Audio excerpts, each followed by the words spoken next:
안녕하세요. 책사랑 오스컨입니다. 신인간혁명 제7권 352페이지부터입니다. 저자는 이케다 다이사쿠, 펴낸 곳은 화강신문사입니다. 야마토 신이시는 다음 날인 21일 오전 중에 오사카에서 개최되는 간사이 제2본부, 간사이 본부 신간의 기공식에 참석했다. 이곳에서 그는 오늘은 제2간사이 시대의 출발이다 라고 호소하며 간사이의 대행실에 한없는 기대를 보냈다. 이어서 오후에는 효고의 야마가사키 시 체육회관에서 열린 첫 간사이 부인부 간부회에 참석했다. 이 자리에서 창가학회의 부인부야말로 새로운 여성 해방을 위한 일본 최고의 부인단체이므로 부인부 한 사람 한 사람이 학회뿐만 아니라 사회의 지도자가 되기 위해서는 항상 면하게 힘써야 한다고 호소했다. 그리고 최고의 생명의 법리를 설에 밝힌 동양 철학을, 불법의 천리를 자신의 것으로 하여 후배와 벗들이 알기 쉽게 이해할 수 있도록 대화해 가는 것이 중요하다고 말했다. 아울러 불법적 사회이기 때문에 널리 사회로 눈을 돌려 인류의 여성 잡지나 종합 잡지, 신문, 교양서 같은 것도 읽어 폭넓은 지식을 몸에 익히기 바란다고 했다. 또 다음 날인 22일에는 비행기로 시고쿠로 건너가 3월에 낙경식이 예정되어 있는 다카마스시의 사원을 시찰했다. 밤에는 다카마스 시민회관에서 개최된 시코쿠 3개 총지부의 합동간부회에서 어휘구전을 강의했다. 그 다음 날은 배로 세토 네해를 건너 오후 2시부터 오카야미 시공회당에서 열리는 주코쿠 세계 총지부 합동 간부 시도에 참석했다. 그리고 도쿄로 돌아오니 27일에는 2월 본부간부회가 기다리고 있었다. 이 본부간부회에서 발표된 2월의 홍교 결과는 16만여 세대로 학회 역사 이래 유례없는 엄청난 숫자였다. 300만 세대를 달성한 학회가 광선유포에 가는 기세는 누그러질 줄 몰랐다. 회원들은 조직의 지시에 의해 홍교에 면류한 것이 결코 아니었다. 신앙을 통해 자신이 인생의 고뇌를 극복했다는 확신과 광선유포의 사명에 살아가고 있다는 기쁨에 동지들은 스스로 홍교에 매진했던 것이다. 동지는 인생의 벽에 부딪혀 고민하고 괴로워하는 벗이 있으면 가만히 보고 있을 수 없었다. 이 사람을 행복하게 하고 싶다는 강한 일념이 치솟아 자연스럽게 불법 대화를 시작하는 것이다. 그리고 그 포교가 더욱 환희를 불러일으켜 포교를 향한 새로운 활력이 되었다.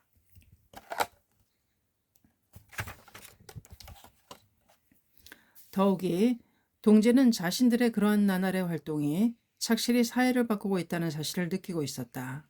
현대사회를 소생시키는 새로운 종교운동의 조류는 희망의 응파를 넓히고 약통의 파도소리를 연주하면서 인류라는 드넓은 바다를 향해 도도하게 흘러가기 시작했다. 이해 3월 공명회는 3일 나고야를 시작으로 요코하마, 기타, 규슈, 가하구치, 삿포로, 센다이에서 지방대회를 개최하기로 되어 있었다. 공명회는 작년 7월에 참의원 선거에서 공명정치연맹이 추천한 후보자 9명이 당선, 거기에다 기존 의원 6명을 합하여 15명이 된 것을 계기로 참의원의 독립정당으로서 결성되었다. 그리고 12월 6일에 도쿄 다이토 체육관에서 공명회 결성 국민대회인 도쿄대회를 갖고 연이어 16일에는 오사카의 나카노시마 중앙공회당에서 오사카 대회를 개최했다. 공명회 대회를 개최하면서 정치연맹의 약칭 공정연의 위원장이자 공명회 간사장인 히라야마 고이치는 야마토 신이치에게 참석을 부탁했다. 신이치는 창가학회 회장인 자신이 정치단체에 관여하는 것에 대해서 신중하게 생각해왔다. 학회도 공정연도 또 공명회도 세계평화와 민중의 행복을 실현해 간다는 근본 목적은 같아야만 한다. 그렇지만 종교와 정치는 그 차원이 다르다. 적어도 제도적으로는 일정한 거리를 두고 각각 자주적으로 운영해야만 한다는 판단에서 그는 처음부터 공명회의 국민대회에 참석할 의향이 없었다. 그러나 히라야마는 열심히 설득했다. 공명회도 공정연도 그것을 탄생시킨 모체는 창가학회이며 야마토 회장의 창립자다. 또 현재로서는 공명회나 공정연의 지지자는 그 대부분이 학회원이기 때문에 지지단체의 대표로서 꼭 참석해 주길 바란다는 것이었다. 하라야마의 말에도 일리는 있었다. 또 학회원 중에는 학회와 공명회, 공정연의 관계를 충분히 이해하지 못하는 사람도 있었다. 예를 들면 공명회는 학회에 이익을 주는 정책을 추진해 가기 위한 정당인 것처럼 생각하는 사람도 있었다. 그러나 이것은 대단한 착각이다. 공명회는 모든 국민의 진정한 행복과 번영, 더 나아가 널리 세계의 영원한 평화를 목적으로 하는 정당이다. 이해 4월에는 도도부연 의회 의원 선거 등의 통일지방선거가 실시될 예정이었다. 그런 만큼 신이치는 이 기회에 학회와 공명회의 관계를 다시 한번 분명하게 밝히고 사회적으로도 올바른 인식을 촉구해두고 싶었다. 그는 최종적으로 하라야마의 요청을 받아들여 공명회 지방대회에 참석하기로 했다. 신이치는 각지에서 개최하고 있는 공명회 국민대회에 참석하여 호소해야 할 주요 내용을 정리했다. 가장 먼저 확인해야 할 것은 공명회의 정신이다. 이것은 의원이 멤버와도 수차례에 걸쳐 서로 대화한 것이기도 하다. 기성정당은 대기업이나 노동조합의 옹호나 이익만을 생각하고 모든 민중의 행복을 잊고 있다 해도 좋을 것이다.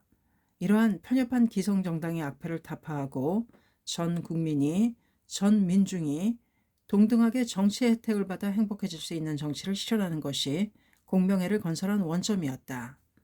창가학회가 정치를 좌지우지한다는 좁은 생각에서 공명정치연맹을 혹은 공명회를 만든 것이 아니라는 것을 철저하게 인식시켜야만 할 것이다. 둘째로 공명회는 참의원에서 제3세력이 되었다고는 하나 아직 소수 세력에 지나지 않는다. 그 공명회가 현실의 정치 세계에서 자신들의 주장을 실현해가기 위해서는 때로는 다른 정당과 서로 협력하는 일도 있을 것이다. 현실의 정치는 어떤 의미에서 타협하지 않으면 성립하지 않는 세계라고 할 수 있다. 그리고 그러한 구체적인 대응에 관해 지원단체인 학회는 일정한 선을 긋고 모든 것을 공명회에 맡긴다는 원칙을 분명히 해야만 한다. 셋째는 정치를 감시하라는 것이 도다 선생님의 지도였다. 학회는 민중의 행복과 세계 평화를 실현하기 위해 각 정당이 지녀야 할 본연의 자세에 엄한 감시의 눈길을 보내고 있으나 그것은 공명회에 대해서도 마찬가지다. 만약 공명회 의원이 타락하여 사리사욕에만 눈이 어두워 소기의 목적과 정신을 잃고 불상사를 일으키는 일이 있다면 학회는 그러한 인물과는 철저하게 싸울 것을 분명히 말해둘 필요가 있다고 신이치는 생각했다. 각 지방에서 열리는 공명회 국민대회에서 신이치는 이 세 가지 골자를 바탕으로 인사를 했다. 신이치는 3월 3일에는 나고야시 가나야마 체육관에서 실시한 공명회에 나고야 대회에 참석했다. 그는 이날 우선 공명회는 모든 민족을 지키는 정당이다라고 호소했다. 그리고 2월 28일 나고야 고등법원에서 무죄 판결이 내려진 쇼와의 앙구랑이라 불리던 요시다 이시마스 옹의 원죄 사건에 대해 이야기했다. 요시다는 1913년 8월 13일 아이치군 지쿠사초노와 나고야시 지쿠사구 이마이케에서 농업에 종사하던 남자가 살해되고 지갑이 없어진 사건의 주범으로 지목되었다. 강도 살인 사건이 발생한 다음 날 조사한 결과 유리공장에서 일하는 2명의 남자 직원이 체포되었다. 두 사람이 요시다 이시마스가 주범이라고 자술하여 다른 유리공장에 근무하고 있던 요시다가 체포되었던 것이다. 당시 그는 나이 34세였다. 전혀 기억에도 없는 일이며 실로 청천벽력 같은 일이었다. 치조는 처참한 고문이었다. 옷을 모두 벗기고 때리고 차고 실신하며 물을 끼얹었다. 그러나 그는 취조신문에서도 재판에서도 범행을 끝까지 부인했다. 그러나 두 사람의 증언이 받아들여져 1914년 4월 나고야 지방법원에서 사건의 주범으로 사형 판결을 받았다. 두 사람은 공범으로서 무기징역이었다. 당연히 요시다는 항소했지만 같은 해 7월에 당시에 나고야 항소원에서 무기징역 판결이 내려졌다. 같은 해 11월 마지막 희망을 걸고 당시 대심원에 신청한 상고가 기각되어 그의 무기징역이 확정되었다. 요시다는 교도소에서 무죄를 주장하며 한동안은 수의를 입는 것도 노역하는 것도 거부했다. 또 자신을 주범이라고 진술한 사람을 교도소 내에서 발견하면 덤벼들었다. 그때마다 그는 징계를 받아야만 했다. 요시다는 어머니를 극진히 모시는 마음씨 착한 사람이었다. 어머니가 생존해 계실 때는 옥중에서도 집으로 송금을 했다. 그런 만큼 범죄자로 몰려 수갑을 찬 모습으로 어머니와 면회해야 하는 일은 너무나도 분하고 억울했다. 요시다는 교도소 내에서 두 번에 걸쳐 재심을 청구했지만 재판부는 모두 기각했다. 오로지 자신의 억울한 누명을 벗고 싶다는 마음에서 진실을 세밀하게 기록하자고 마음먹고 교도소 내에서 읽고 쓰기를 공부했다. 1935년 3월 요시다는 가석방되었다. 체포되고 22년이 지난 후였다. 그는 자신의 결백을 증명하기 위해 재심을 청구할 수 있는 길을 모색했다. 그런 그에게 몇 명의 협조자가 나타났다. 정의감이 강한 젊은 신문 기자들이었다. 재판에서 그가 유죄 판결을 받게 된 결정적인 원인은 먼저 체포된 두 공범자가 허위 증언을 했기 때문이었다. 신문 기자들의 협력으로 두 사람의 공범자를 찾아내어 진술이 거짓이었다는 자백과 사과장을 받아낼 수 있었다. 요시다는 한 가닥 희망의 빛을 본 듯했다. 1937년에 세 번째 재심을 청구했지만 7년 뒤인 1944년 대심원은 사과장을 협박에서 받아냈다는 이유로 기각했다. 요시다 이시마스에게 남은 한 가닥의 희망도 재심 청구가 기각됨으로써 무참히 짓밟히고 말았다. 이윽고 일본은 종전을 맞이했다. 시대는 크게 바뀌고 있었다.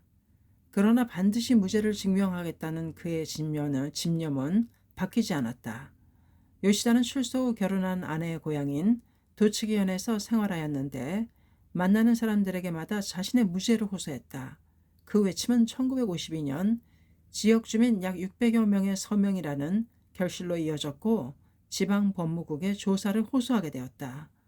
마침내 공범자 중 한 사람과 도쿄 법무국에서 대질하기에 이르고 1957년 네 번째 재심을 청구하지만 이것마저도 기각되었다.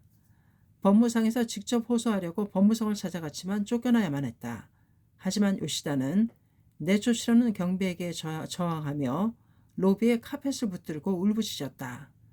이러한 불굴의 행동에 지원의 폭이 넓혀져 일변년 일본 변호사협회 약칭 인권옹호위원회의 협력도 얻을 수 있었다. 그리고 1960년 11월 나고야 고등법원에 다섯 번째 재심 청구를 제출하였고 다음해 4월에 재심이 결정되었다.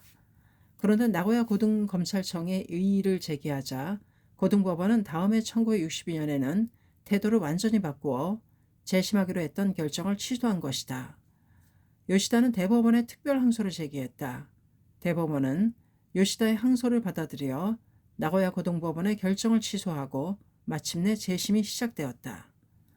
재심의 첫 공판은 같은 해 12월에 열렸다. 그리고 1963년 1월 31일 농고 구형이 있었는데 검찰은 여기서도 무기징역을 구형했다. 그러나 2월 28일의 판결에서 그는 마침내 정식으로 무죄를 인정받게 되었다. 그가 체포된 지 50년이 지났다. 이미 83세가 되어 있었다. 판결의 마지막에 재판장은 당 재판소는 피고인, 아니 여기에서는 요시다옹이라고 부르지요 라고 하며 간결하게 다음과 같이 말했다. 저희들의 선배가 옹에게 행한 가오를 그저 진심으로 사과드리며 아울러 실로 반색이라는 오랜 세월에 걸친 온갖 박해를 참으며 자신의 무죄를 끝까지 주장해온 그 숭고한 자세, 실로 경탄할 만한 불효불결의 정신력과 생명력에 심심한 경의를 표하며 옹의 여생의 행복이 가득하기를 기원드릴 따름입니다. 재판장의 이례적인 사죄였다. 그러나 억울한 누명을 벗기 위해 낭비한 이 반세기 동안 겪어야 했던 인생의 고뇌를 도대체 누가 보상해 준단 말인가. 야마토 신이시는 쇼와의 앙구랑 요시다 이시마스가 무죄 판결을 받은 데에 갈채를 보냈다. 바로 신이치 자신이 무고한 죄로 짧은 기간이긴 했지만 옥에 갇힌 적이 있다. 또 4년 수개월에 걸친 재판 투쟁을 전개해온 만큼 요시다의 고통이나 슬픔, 분노를 누구보다도 잘 알고 있었다. 범죄자라는 오명을 씻기 위해 마지막까지 싸운 요시다의 강인한 신념은 불멸의 광채를 발하고 있다. 그리고 투쟁하지 않고서는 인권을 지켜낼 수 없다는 것을 가르쳐주고 있다. CH는 요시다 왕의 무죄 판결을 받게 되어 정말 기뻤다. 그러나 한편으로는 억울한 죄로 명예를 실추당해 사회적으로 매장되어 사라진 사람이나 투옥된 사람 혹은 목숨을 빼앗긴 사람 등 수많은 요시다 이시마스가 존재했을 것이라는 생각에 가슴이 아팠다. 요시다의 원죄는 사법 관계자의 과오에 의한 것이었지만 원죄에는 권력이 탄압을 위해 일부러 획책한 것도 수없이 많았을 것이다. CNC는 공명회의 나고야대회에서 강하게 호소했다. 나도 요시다옹이 무죄가 되어 참으로 다행이라고 생각합니다. 아울러 흉폭한 권력 때문에 얼마나 많은 사람들이 불행해지고 비참한 경험을 해야 할까를 생각하면 소름이 끼칩니다. 본디 국가의 권력은 국민을 지키기 위해 행사되어야 합니다. 또 그것을 위해 정치가 있는 것입니다. 그러나 자칫하면 권력은 민중을 지배하고 영속시켜 인권마저도 짓밟으려는 마성을 가지고 있습니다. 공명회는 언제나 그 권력을 감시하여 만약 권력이 마성의 본질을 드러내면 민중의 행복, 인권 옹호를 위해 몸을 던져 싸우는 용자가 되어주기를 바라는 바입니다. 권력의 맞선과 목숨을 걸고 싸우지 않고 민중을 지켜내지 못하는 정치가는 민중을 자신의 선거를 위해 이용하고 발판으로 삼는 것에 지나지 않습니다. 그 자체가 이미 스스로 권력의 마성에 동화된 모습입니다. 아무쪼록 공명의 여러분은 끝까지 인권을 지키기 위해 싸우는 용감한 투사가 되어주십시오. 나고야 대회는 정치계를 정화하려는 숨결이 넘치는 가운데 막을 내렸다. 시에치는 이날 밤 권력의 마성에 대해 사색을 거듭했다. 앞으로 공명회가 많은 국민들의 지지를 얻으면 얻을수록 그 모체인 창가학회에 대한 기성정당이 압력을 가해올 것이 분명했기 때문이다. 야마토 신이시는 도다 조세이의 말을 상기했다. 1957년 7월 선거법 위반이라는 무고한 용의로 체포되었다가 추록한 신이시에게 도다는 간사의 본부에서 이렇게 말했다. 이번 사건은 내가 제자들을 참여원에 내보냈기 때문에 생긴 일이다. 국가 권력이 새로운 민중 세력에 대두하는 것에 두려움을 느낀 것이다. 민중을 규합한 학회의 단결이 두려운 것이지. 민중의 힘을 합하면 얼마나 거대한 세력이 되는지를 알고 있기 때문에 학회를 무너뜨리려고 하는 것이라네. 그래서 이 도다를 체포하려고 했다네. 그들이 노리고 있는 것이 바로 그것이지. 그 때문에 회원의 사소한 선거법 위반을 찾아내어 억지로라도 회장인 나와 연관시키려고 했던 것이지. 나를 체포하여 범죄자로 만들면 학회가 더없이 반사회적인 범죄 집단이라는 이미지를 사회에 심을 수 있을 테니까. 리더를 노리고 겨냥하는 것은 탄압의 상투적인 수법이지. 자네를 체포하여 몰아세운 것도 나에게 조사의 손길을 뻗치고 싶었기 때문이다. 신이치, 자네는 그것을 간파했다. 그리고 죄를 혼자서 뒤집어쓰려 했다. 이때 도다의 눈시울이 젖어 있었다. 그 순간의 광경은 신이치의 가슴에 새겨져 지워지지 않았다. 도다는 이어서 강한 어조로 말했다. 신이치, 이번 일은 자네의 인생에서 예행 연습과도 같은 것이다. 이윽고 장래, 권력은 마성의 본색을 드러내어 본격적으로 덤벼들 게 분명하네. 탄압은 결코 전쟁 중에 있었던 옛 이야기가 아니다. 확실히 전쟁이 끝난 뒤 일본은 민주주의 국가가 되었다. 나와 마키구치 선생님을 체포하는 데 쓰였던 불경죄나 치안유지법도 없어졌다. 그리고 신교의 자유도 보장되었다. 그러나 권력이 지닌 마성의 본질은 전혀 바뀌지 않았다. 그만큼 더 교묘한 수법으로 탄압을 가하는 것이지. 언제 그런 일이 일어날지를 모르지만 학회가 사회적으로도 더욱 힘을 키워 비약적으로 발전했을 때가 위험하네. 권력으로서도 존망이 걸린 공격적인 만큼 학회를 사장시키기 위해 그 어떤 것에도 개의치 않고 비열한 공격을 가해올 것이다. 그때는 자네가 그들의 목표물이 될 것이다. 각오해 두어야 하네. 그것은 옥산 스승 마키구치 스네사부라의 정의를 천하에 알리기 위해 아수라와 같이 싸워온 묘법의 안구랑 도다 조세이의 혼신의 외침이었다. 도다는 더욱 힘주어 신씨에게 이야기했다. 내가 정계로 제자들을 내보낸 것은 이 일본에서는 정치를 민중의 손에 되돌려놓지 않으면 사람들의 행복을 실현하는 일도 어렵다고 생각했기 때문이다. 실제로 사회를 건설하고자 일어서면 탄압이 시작되리라는 것은 잘 알고 있었네. 수면에 돌을 던지면 물결이 이는 것과 같은 것이지. 그러나 사회의 불행에 눈을 감고 종교의 세계에 갇혀 안온하게 그저 제목만 부르고 있다면 대성인의 입정왕국의 정신에 위배된다. 이 세상에서 비참함을 없애고 불행을 없애고 인권과 인간 존엄을 지키고 평화로운 사회를 구축하는 속에 진정한 불법의 실천이 있다. 그것을 단행한다면 당연히 난이 다투어 일어난다. 그러나 그런 일을 두려워한다면 불법자의 참된 사명을 완수할 수 없다. 게다가 우리들의 수겁을 전환하고 일생성불하기 위해서는 법난을 만나 장마와 싸워 이기는 수밖에 없네. 그렇기 때문에 나는 사회를 건설하는 방향으로 키를 쥐었네. 장마를 삼류의 강적을 불러낸 것이다. 니치렌 대성이는 지금의 세간을 보건대 사람을 잘 되게 함은 자기 편보다는 강적이 사람을 잘 되게 하느니라. 어서 917쪽 이라고 말씀하셨다. 광선유포를 파괴하려는 악인이나 마성을 품은 권력과 싸워 이기면 성불할 수 있다. 그러므로 대성이는 편드는 사람, 다시 말해 자기 편보다도 강적이 사람을 잘되게 만든다고 말씀하신 것이다. 대난이 일어났을 때 용기를 불러일으켜 싸우면 사람은 강해진다. 사자가 되는 것이다. 이번에 간사이의 동지는 잘 싸웠다. 자네가 체포된 것은 남의 일처럼 모른 척했던 사람은 한 사람도 없었다. 훌륭한 단결이다. 모두 분노에 불타 악을 부숴 없애야만 한다고 필사적으로 기원했다. 학회의 정의를 목청껏 외치며 달리고 또 달렸다.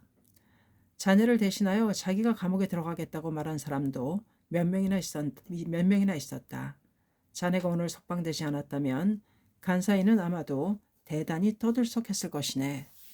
학회가 난을 받았을 때 자기하고는 직접적인 관계가 없다고 침묵하며 바라보고만 있을 것인가? 아니면 자신도 난의 한복판으로 뛰어들어 용기 있게 싸울 것인가? 이것이 영원불멸의 생명의 승리, 즉 일생성불을 할 수 있는가 어떤가의 갈림길이라 할 수 있다.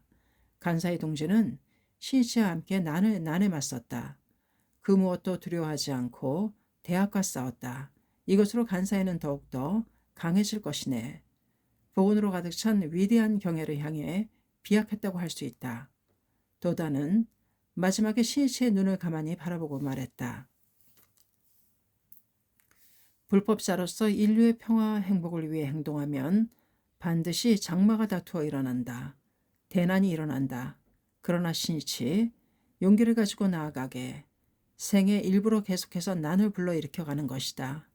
자네가 선두가 되어 대난과 싸움으로써 자네뿐만 아니라 본말 구경하여 모두가 일생성불할 수 있는 길이 열리게 된다.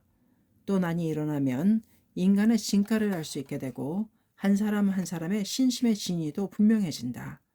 그리고 학회를 이용하려고 했던 사람이나 겁쟁이는 떠나간다. 나는 거짓된 신앙자를 도태시키고 사자를 만든다. 그것으로 족하네. 신씨는 이때 도다가 했던 말을 한순간도 잊은 적이 없었다.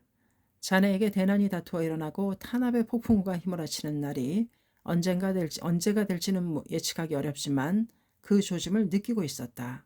신씨는 생각했다. 집권당의 거물 의원이 자신과 케네디 해견에 간섭하고 나선 것도 그 한 예라 할 수 있을 것이다. 도다 선생님은 학회를 매장시키기 위해 권력은 리더를 노릴 것이라고 말했듯이 온갖 수단을 동원해 탄압을 가할 것이다. 저 오사카 사건 때와 같이 무고한 죄를 뒤집어 씌워 체포하려고 획책하는 일도 있을 것이다. 나중에 아무리 무죄가 증명된다 하더라도 회장인 자신을 체포하거나 기소해 대대적으로 보도하게 되면 학회는 위험천만한 반사회적인 범죄 집단인 듯한 이미지를 남기게 될 것이다. 그렇게 되면 사회적인 신용을 잃게 되고 학회는 고립될 것이다. 또는 퇴전자를 구슬려 내부 고발이라는 형태로 잊지도 않은 추문을 날조하는 일도 충분히 생각할 수 있다. 그 허위 고발을 일부 매스컴에 흘려 회원에게 불신감을 심어주어 단결을 깨트리려는 모략이다. 예전에 나치가 카톨릭 교회의 명망을 실추시키기 위해 민중에게 존경받고 있던 수도사의 추문을 퍼뜨렸듯이 종교 탄압에 자주 이용되는 수단이다. 어쨌든 정당이나 종교단체, 매스컴 등 학회의 전진을 두려워하는 모든 세력이 오로지 학회를 미화한다는 그 일점에서 자신들의 주의 주장마저도 던져버리고 연합하여 집중 포화를 가하는 날이 반드시 올 것이다. CH는 1956년 7월 8일에 참의원 선거가 끝난 다음 날인 9일 새벽에 도다 조세이가 읊은 단가 한 수를 상기했다. 더욱더 험준한 산에 접어들었도다. 광포의 여정에 주위에서 나아가라. 신실은 주먹을 꽉 쥐었다. 마침내 다가올 강선유포의 험난한 여정을 생각하자 그의 가슴에는 투혼이 활활 불타올랐다. 3월 16일 도쿄 지방은 아침부터 보슬비가 내리고 있었다. 도쿄 하네다 국제공항의 특별 대기실은 배웅하러 나온 학회원들로 가득 차 있었다. 회장인 CH의 요청으로 해외에서 처음으로 실시하는 출장 수계를 위해 이날 2명의 승려가 미국으로 출발하게 된 것이다. 파견한 승려 가운데 한 명이 후에 1년 정종 제67세 법주가 된 니켄으로 당시 종교의 교학부장을 맡고 있었던 아베 신노다. 수계는 도중에 두 갈래로 나뉘어 호놀룰루, 로스앤젤레스, 샌디에고, 롱비치, 시애틀, 시카고, 루이빌, 워싱턴, 뉴번, 콜로라도 스프링스, 잭슨시티, 에일린, 마이애미, 뉴욕, 샌프란시스코, 세크라멘토의 각 도시에서 실시하기로 되어 있었다. 그리고 그들은 2일 후인 3월 30일 밤에 귀국할 예정이었다. 3월 16일은 5년 전인 1958년 은사 도다 조세이의 스라에 6,000명의 청년들이 모여 광선유포의 후사를 의탁받은 기념 식전이 있었던 날이다. 그 의의 깊은 이날 해외 첫 출장 수계를 떠나기에 공항에 모인 멤버들의 기쁨은 더했다. 그러나 출발하는 아침부터 보슬비가 내리는 것이 마음에 걸렸다. 지금까지 야마모토 회장이 해외로 출발할 때는 비가 내리지 않았던 만큼 이 비가 모두의 마음을 어둡게 했다. 오전 9시가 되기 전에 환송회가 시작되었다. 종문의 총감에 이어 학회를 대표하는 이사장 하라야마 고이치가 환송문을 낭독했다. 하라야마는 학회 역사에 찬란하게 빛날 3월 16일에 해외 첫 출장 수계를 떠나게 된 것을 기쁘게 생각하며 아울러 이번에 두 승려를 파견한 일은 종문의 역사에 영원히 남을 장거라고 말했다. 해외 첫 출장 수계를 찬탄하는 하라야마의 인사는 당시의 회원들의 마음을 대변하는 것이었다. 광선유포를 위해 승려들이 해외를 방문한다고 생각하니 회원들은 감사와 기쁨으로 가슴이 벅찼다. 그러나 아베 신노의 해외 파견은 1년 정종의 역사에 미문의 대오점을 영원히 남기게 된다. 이어 아베가 인사를 했다. 그는 가벼운 헛기침을 하고 위험을 가시하듯 주위를 둘러보고 나서는 천천히 말하기 시작했다. 회장 선생님의 요청에 따라 또 황성스럽게도 법주 상인의 명예에 의해 그 사자로서 해외 수계를 떠나게 되었습니다.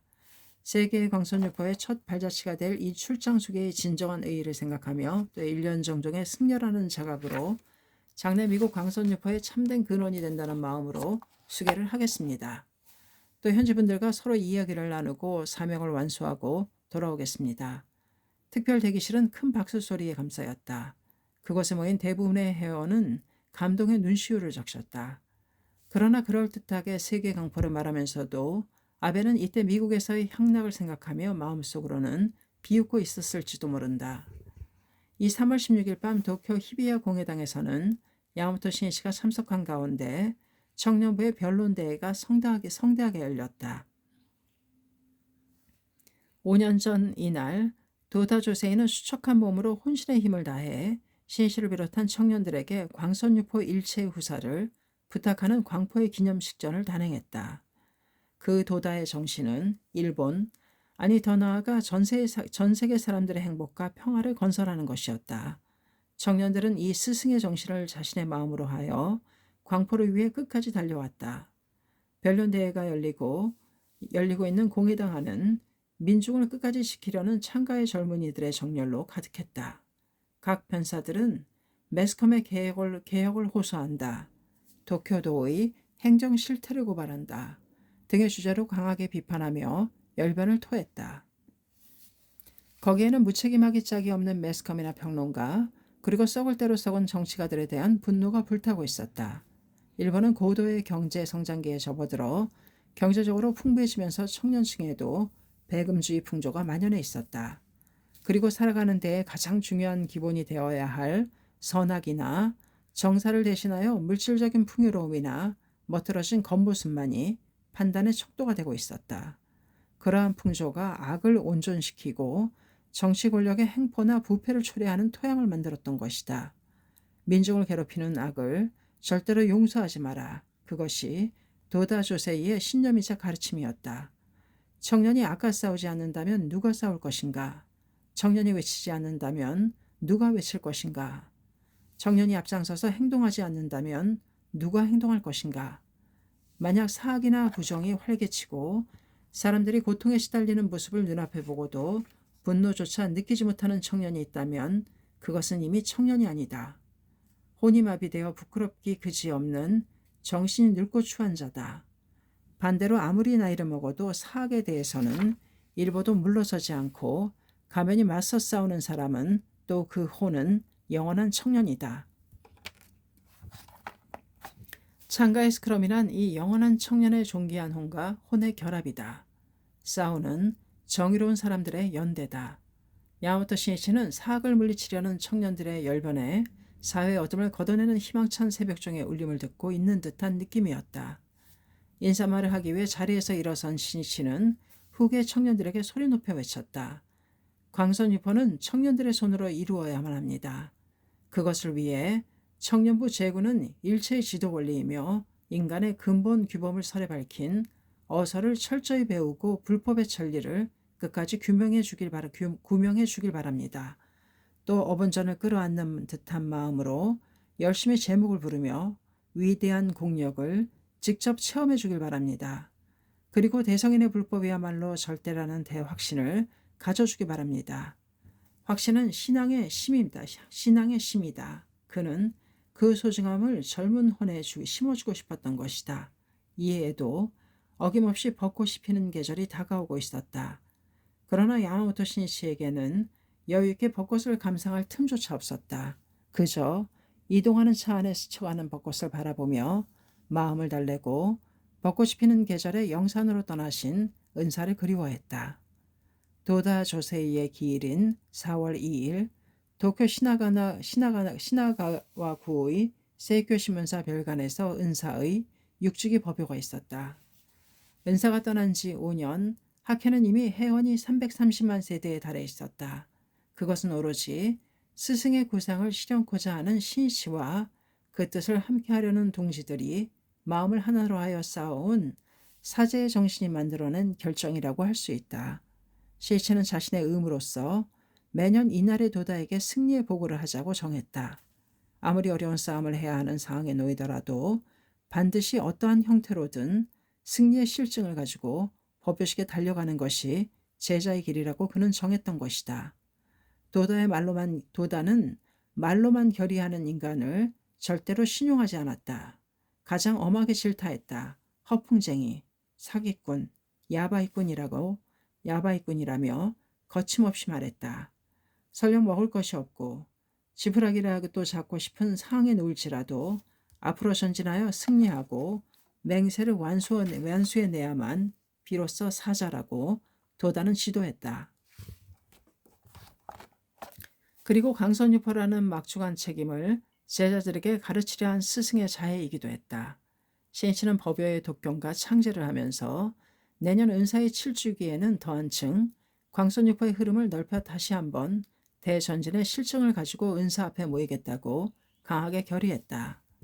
이날은 마침 통일지방선거의 전반전이라고 할 수 있는 전국 46개 곳의 도도 부현은 의회 의원과 요코하마, 나고야, 교토, 오사카, 고베 5대 도시 의회 의원의 선거 고시일이었다. 공명정치연맹에서도 도도부현 의원 선거의 57명이 5대 도시 의원 선거의 38명이 입후보 신청을 끝마쳤다. 각 후보자들도 지원하는 학회원도 4월 17일 실시하는 투표일을 향해 선거전에 돌입했다. 신씨는 4월에도 간사이를 방문하여 5일에는 창각회가 건립 기증한 교토시 옥효구의 헤이안사 낙경 이풀식에 참석했다. 2월에 있었던 교토본부의 낙성에 이어 정종 사원이 건립되자 교토 회원들은 너무나 기뻐했다. 헤이안사는 철근 콘크리트로 지은 3층 건물로 근대적인 감각과 중후함을 갖춘 대사원이었다. 주지는 종문의 교학부장으로 해 첫 출장수기에 파견된 아베 신노였다. 회원들은 명사찰이라 불리는 타종파의 사원이 실비한 교토에 1년 정종의 웅비한 사원이 건립되었다는 것에 자신감과 긍지를 느끼고 있었다. 더욱이 주지가 아베 신노라는 것을 듣고 진심으로 갈채를 보내며 서로 이야기했다. 아베 선생님이라고 하면 종문의 교학부장으로 세계 강포를 위해 미국으로 출장 수계를 가셨던 분이지요. 게다가 몇 해 전 예하님의 아드님이라지요. 참으로 훌륭한 분이 오시는군요. 예하님의 아드님이라고 하면 대성인의 파사연정, 사신홍법의 정신 그대로 이 교토에서 대절복선을 정기해 주시겠죠. 언젠가는 히가시 홍간 사도, 니시 홍간 사도, 기요미스 사도, 다이도쿠 사도, 교토의 모든 절들이 대성인의 불법에 기이할 날이 오겠지요. 우리들도 분발합시다. 그 당시 아베의 정체는 아무도 몰랐다. 순수한 학회원이 그에게 거는 기대는 너무도 컸다. 낙경 이풀식 석상 니스타스 법수는 경차문에서 다음과 같이 말했다. 이 지방에는 무수히 많은 사원이 있지만 그것들은 모두 법화경 본문 이전에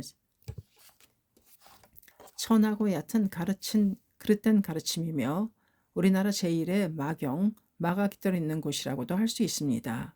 있는 곳이기에 이와 같은 땅에 사원을 건립하는 것은 장래의 인재를 갈고 연마하기 위해서입니다. 그릇된 가르침을 높이는 종파의 사원들이 실비한 교토는 마경이라고도 할 수 있다. 이곳에 사원을 건립한 것은 파사 현정의 싸움을 일으켜 장래 종문의 대인재를 연마하기 위해서였다. 이날 신씨는 인사에서 불법자가 갖추어야 할 모습에 대해 언급하며 이렇게 다음과 같이 결론지었다. 불법을 수지한 우리들은 주위 사람들로부터 과연 훌륭한 사람들이다. 이렇게 좋은 사람들이 신심하고 있다면 나도 신심을 하자라는 말을 들을 수 있는 모습이어야 한다고 생각합니다. 이어서 교주석전의 출세에 보내는 사람의 행동에 있었소이다.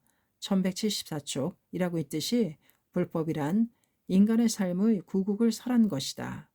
따라서 인간으로서 어떤 행위나 행동을 하는지가 불법자로서 가장 중요한 문제다. 그러므로 신씨는 그 본연의 자세에 대해 말했던 것이다. 헤이안사에서는 16일 뒤인 4월 21일에 간사의 방면에 새로운 부임한 주지를 환영하는 피로연이 있었는데 신씨는 그때도 교토를 방문하여 주지로서 새롭게 출발하는 아베를 축복했다. 신도의 대표로서 신씨 역시 아베에게 기대를 걸며 최고로 대우했던 것이다. 회원들은 헤이안사의 아베 신노가 교토의 강선유포를 진전시키리라고 믿으며 어려운 생활 속에서도 절의 공양을 계속했다. 그러나 몇 년이 지나도 1년 정정으로 개종하는 절은 단 한 군데도 없었다. 애초부터 아베는 절복을 하려고도 하지 않았다. 그렇다면 그가 했던 것은 무엇인가? 이윽고 고급 유종을 드나들며 기생과 노는 데만 정신이 팔린 아베의 모습이 목격되기 시작했다. 교토에서는 부패하고 타락한 일본 불국의 상징이라고 하듯이 타종파의 주지들이 그런 유의를 벌이는 것은 드문 일이 아니었다.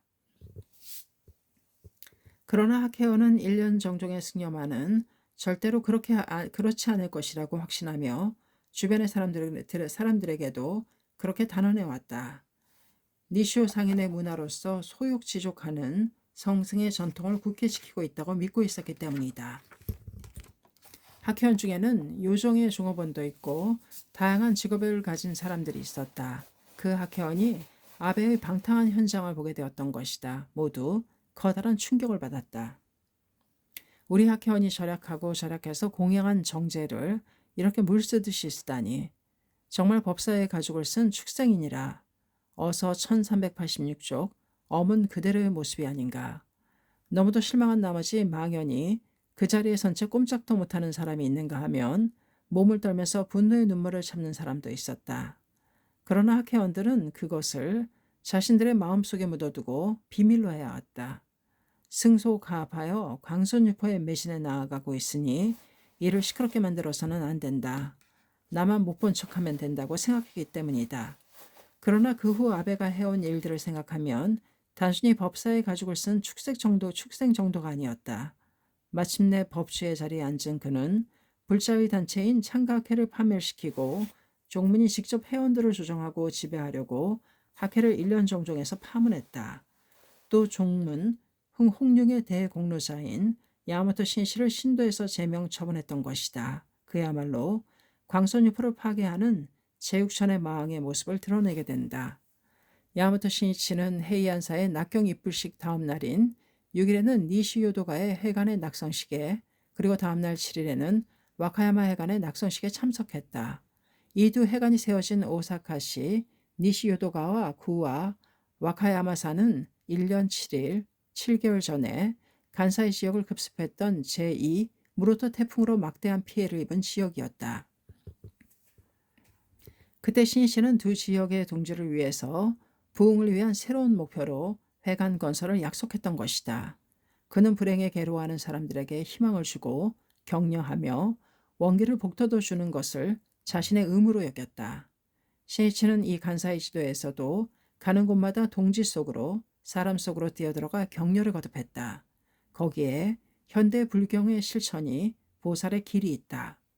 4월 17일은 통일지방선거의 전반전이라 해야 할 46도 부현, 의회, 5대 도시, 요코하마, 나고야, 교토, 오사카, 고베, 의회의 의원선거 투표일이었다. 이 선거에서 공정련, 공명정치연맹에서 입후보한 도도부현 의회 선거 57명, 5대 도시 의회 선거 38명을 합한 총 95명의 입후보자 전원이 선전했다. 이바라키현 의회 선거에서 한 사람이 차점으로 끝났지만 5대 도시 의원 선거에서는 완승하여 94명이 당선되었다. 공정련에서는 이것을 계기로 각 지방의회마다 교섭단체로서 공명회를 결성하고 공정련이 선출한 의원단의 명칭을 공명회로 정했다는 내용을 발표했다. 이어서 20일은 통일지방선거의 후반전인 도쿄특별구의 구의회 의원, 시의회 의원 선거가 고시되었다. 여기서는 공정련에서 740명이 입후보했다. 또한 23일에는 전국 지방자치단체로서의 기초의회 의원 선거도 고시되어 157명이 입후보하여 함께 30일 실시된 투표일을 향해 격전을 전개했다. 이 선거에서도 공정련은 대승리를 거두었다. 도쿄의 구의회 의원 선거에서는 136명 전원이 당선했다.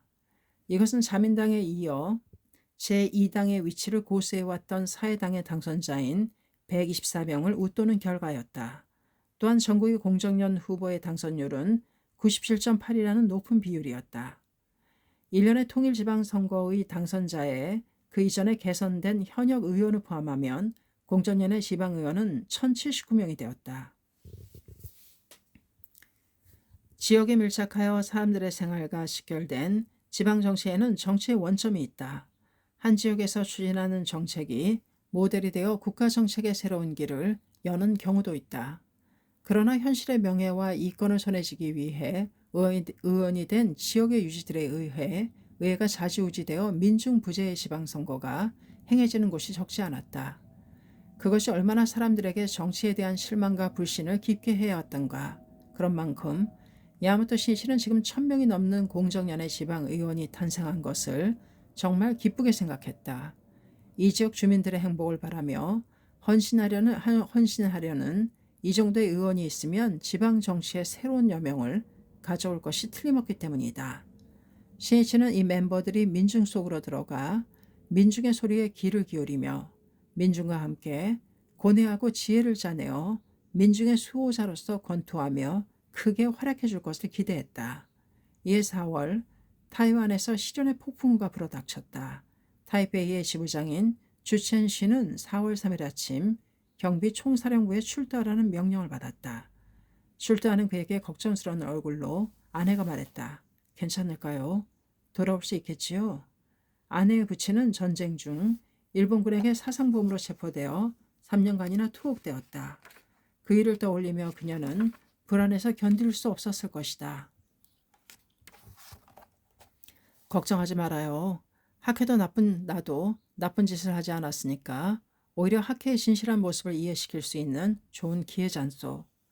경비총사령부에서 취조가 시작되었다. 담당관은 타이완에 있는 학회 조직이나 활동, 회원수, 그리고 일본 참가학회에 어떤 관계를 맺고 있으며 교인은 무엇인지 등에 대해서 자세히 질문했다. 주첸 씨는 하나하나의 질문에 대해 있는 그대로 답해갔다. 조금이라도 숨길 것은 하나도 없었다.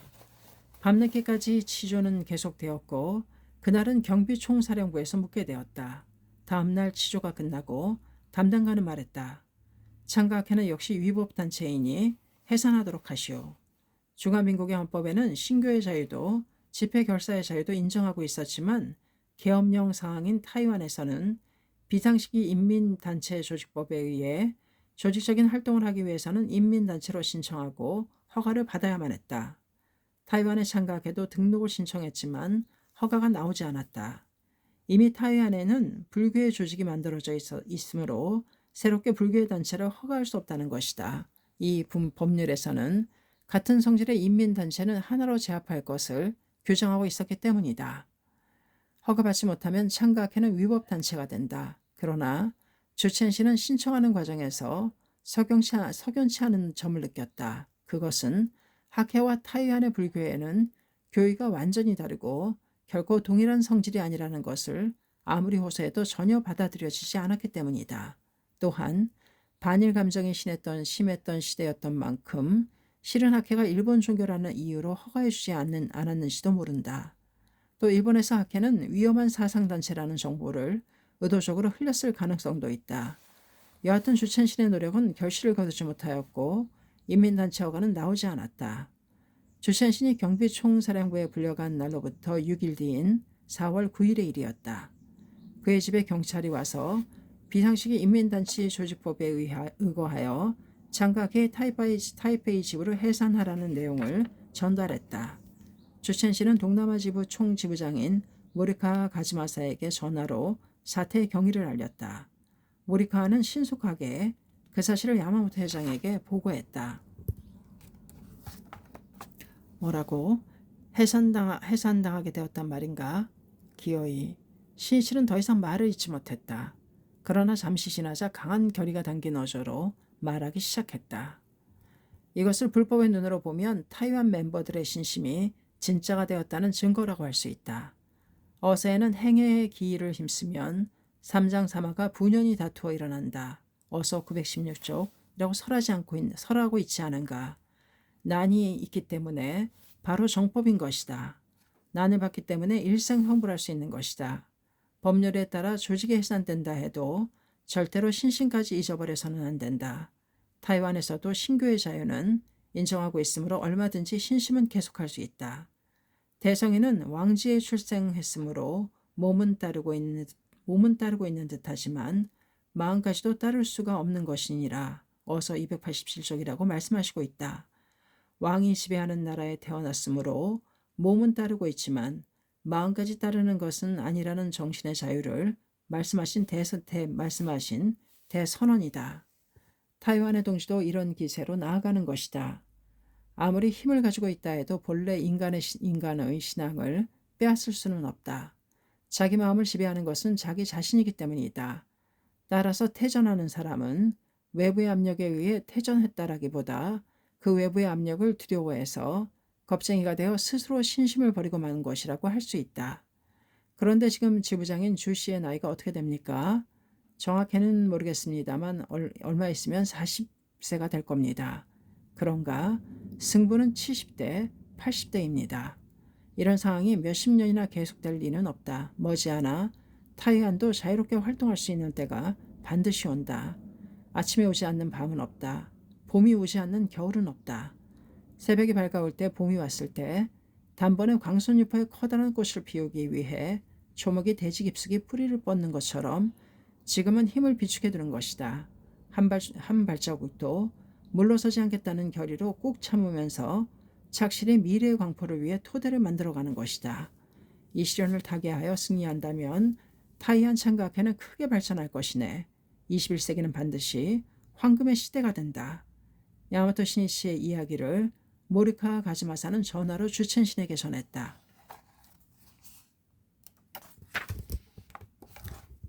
이 9일 밤 타이베이 경찰국 외사과장의 입회하에 주첸신의 자택에서 지구 간부가 모여 해산을 통달하는 회합이 열렸다.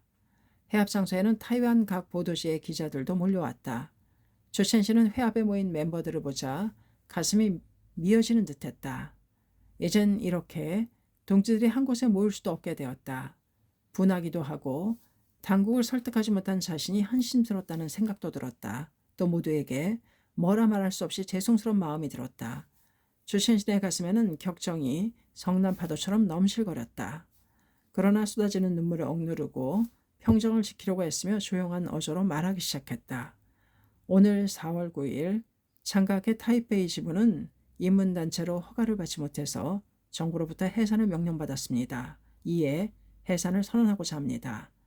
따라서 앞으로는 집회를 비롯하여 학회의 조직적인 활동은 일체 하지 못하게 됩니다. 여기까지 말하고 주첸실은 말문이 막혔다. 눈에는 눈물이 흘러내리고 몸은 부들부들 떨렸다. 한동안 침묵이 흘렀다. 이 순간 그의 내리에는 2개월여 전인 1월 27일 저 숭산공항에서 야마토 회장이 했던 말이 선명하게 떠올랐다. 무슨 일이 있어도 아무리 괴로워도 타이완 사람들의 행복을 위해 절대로 불법의 불을 꺼뜨려서는 안 됩니다. 진정한 승부는 30년, 40년 후입니다. 최후에는 반드시 승리합니다. 그 말이 지금 강한 전류와 같이 주첸신의 가슴을 뚫고 지나갔다.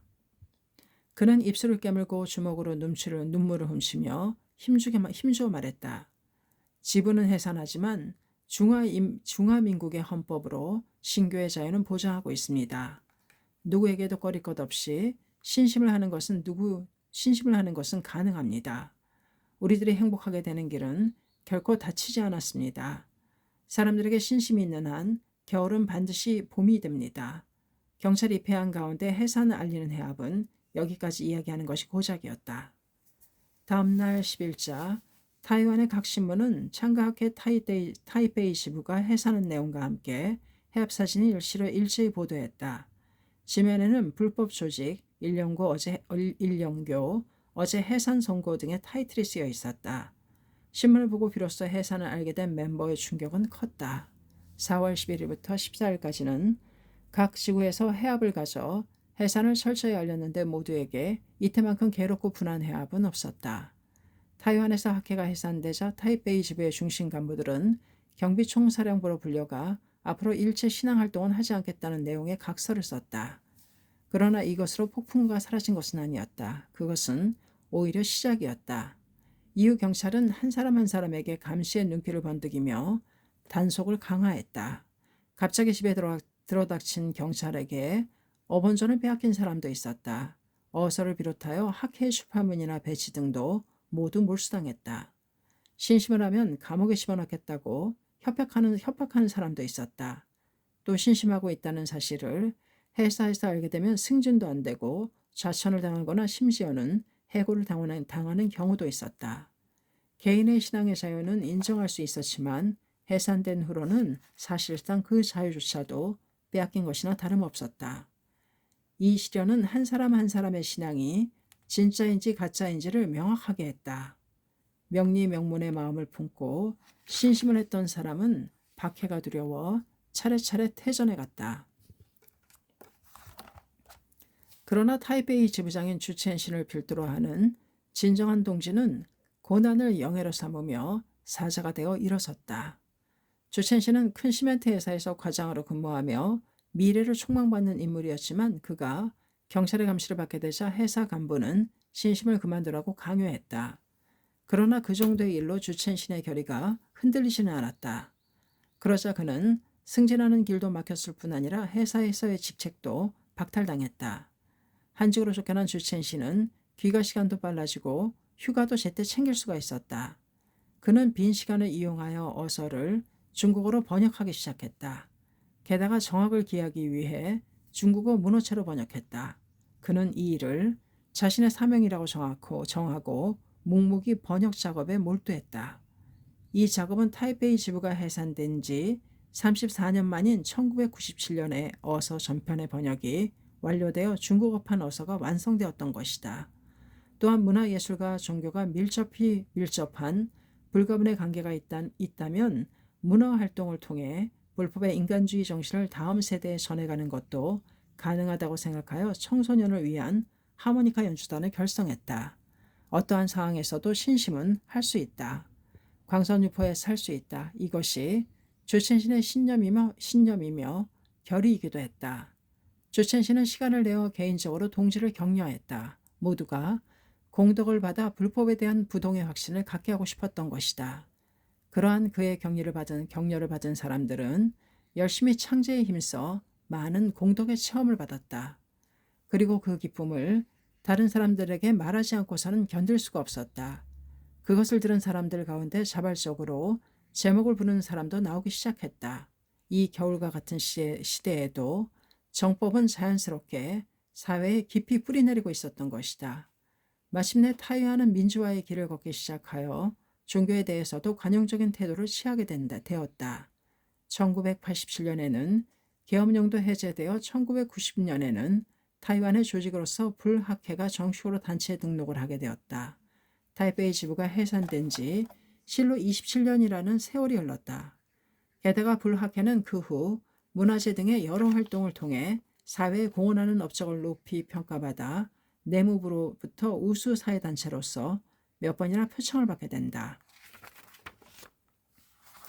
야마토 신시는 타이완의 조직이 강제로 해산되었다는 보고를 접하고 드디어 격동의 시대에 접어들었다는 것을 깊이 자학하지 않을 수 없었다. 창가학회호가 사해라는 넓은 바다를 향해 또 세계라는 대해를 향해 출범한 지금 거친 파도가 몰아치는 것은 당연하다고 해도 좋다. 예를 들면 일본에서 공명회가 정치개혁에 나서면 그 모체인 학회가 기성정당의 공격 목표물이 되고 또 세계 각국도 학회에 경계의 눈길을 보낼 것이 분명했다. 또 학회는 지구민족주의를 내걸고 전 인류의 행복과 평화를 목적으로 하고 있다. 그러나 사회주의 진영의 나라들과 교류하면 자유주의 진영 나라들의 비판을 받게 되고 또 그 반대의 경우도 있을 것을 각오해야만 했다.